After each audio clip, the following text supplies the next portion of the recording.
Shalom, it's Rabbi David Barron with my Torah Talk, my 5-minute inspiration, and I hope you find it inspirational, and I hope this message finds all of you in good health, staying healthy and safe.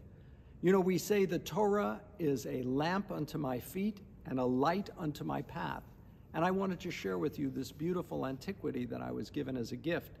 It's an 1,800-year-old Judean lamp. Can you imagine that? 1,800 years old.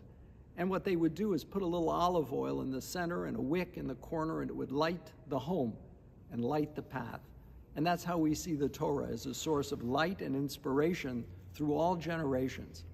And this week we begin the reading of one of the most important elements of the Jewish people's history, the book of Exodus, Shemot, the names of the Israelites who descended into Egypt. And as Professor Michael Walzer describes in his book, Exodus and Revolution, the Princeton University professor is really more of a social historian and political science, but he makes a point that is really valid, which is the story of the Exodus of the Jewish people is a story that begins with a narrow place. We have a quote from the psalmist who says, "From the depths, from the narrow places, I call to you, O Lord." And we've all gone through times where we've been constricted and restricted, including the COVID pandemic that we've all experienced and suffered with in varying degrees. And we recognize that we go through a time of that narrow constriction, but then we come out of it and we go on the adventure, the journey, if you will. And that's the journey of the Jewish people. And that journey then continues with a period of exile in the wilderness, and then it continues to a moment for the Jewish people of great revelation at Mount Sinai, and eventually the return to the promised land, to Eretz Yisrael, to the land of Israel.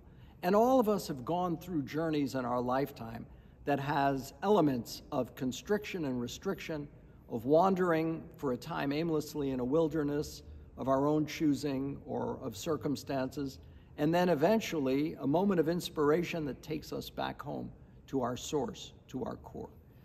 And in telling the story of the Jewish people, we have in the opening chapter of the book of Exodus a description of the Israelites' firstborn being cast into the river Nile. Why? Because the Egyptians felt that the Israelites would form a rebellion against their authority.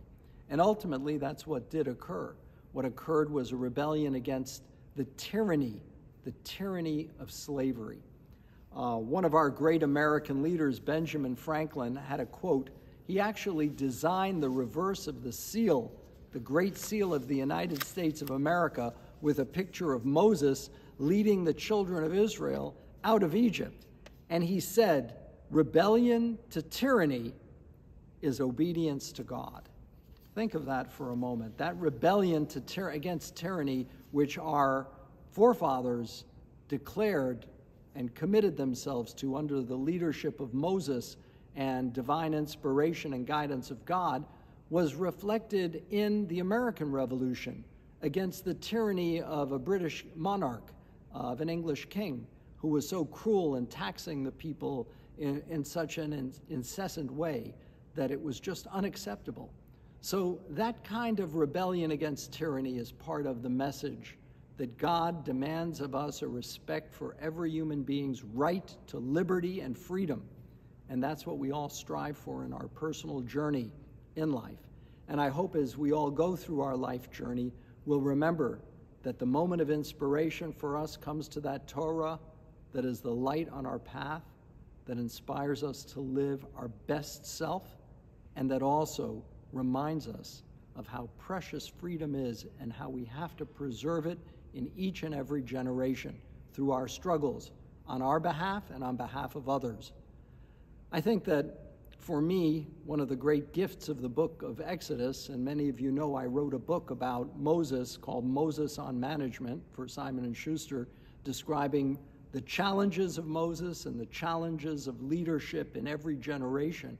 One of the great lessons for me is the fact that if we elevate our consciousness to be our best self, we can achieve something permanent for ourselves and for our offspring. And that's the goal we all aspire to, being our best self, living the best life. And freedom enables us to accomplish that. Nothing short of freedom. So I'd like to offer a blessing for all of us on this Shabbat, the Shabbat that our Christian neighbors and friends will be celebrating Christmas, and we wish them a Merry Christmas and all of us a Happy New Year.